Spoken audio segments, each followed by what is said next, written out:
Know Canada, Chapter 2, page 8, starts on the bottom of page 7. For instance, Great Britain made the decision for Canadians to fight in World War I, but by World War II, we could make the decision for ourselves. Several changes have been made to the Constitution over the past 150 years.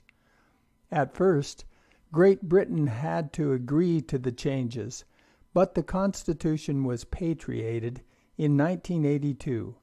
Now we can make our own changes without permission.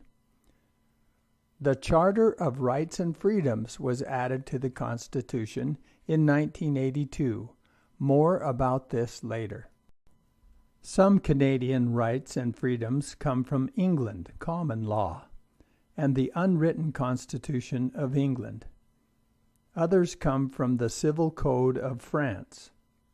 Other sources are laws passed by Parliament and the provincial legislatures. The Constitution of Canada was changed in 1982 to include the Charter of Rights and Freedoms.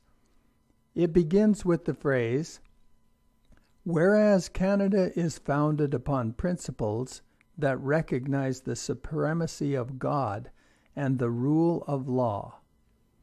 The supremacy of God shows the importance of religious traditions in Canada, while the rule of law emphasizes the dignity and worth of all human beings.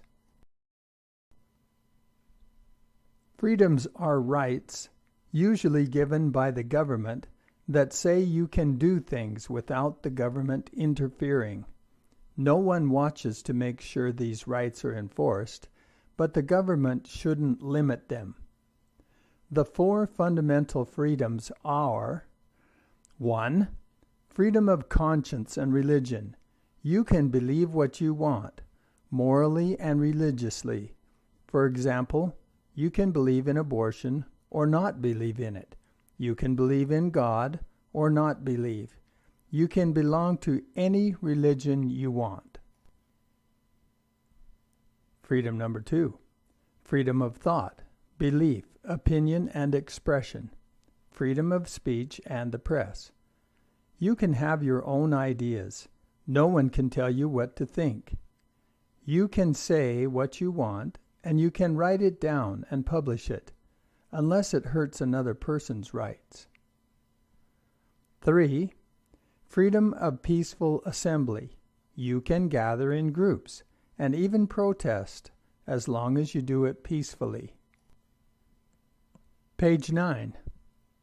4. Freedom of association. You can meet with anyone or any group that you want. You can be friends with anyone.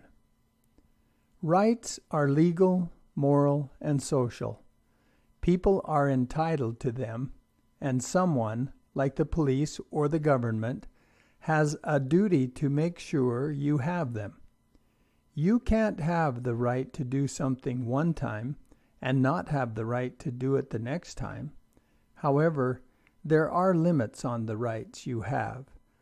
You can't do something if it interferes with the rights of others.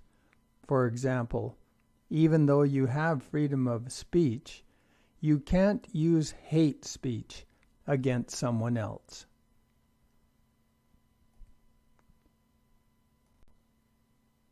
The Charter includes the four freedoms listed above, plus some additional rights. 1. Mobility rights. The right to live and work anywhere in Canada, to leave the country and come back, to apply for a passport, which you need to leave the country and come back. 2. Aboriginal people's rights. The rights in the Charter don't change the treaty rights or any other rights or freedoms given to the Aboriginal peoples in the past. Aboriginal people live in Canada, or lived in Canada, long before the Europeans came. The Europeans made treaties or agreements with them. Any right or freedom cannot change those agreements. 3. Official language rights and minority language educational rights. French and English have equal importance in Parliament and in the federal government. English is considered to be a minority language in the provinces of Quebec because most of the people of Quebec speak French as a first language. In the rest of Canada, French is considered to be a minority language. Minority language groups have the right to educate their children in their own language if there are enough students to justify the cost. That's the end of page 9.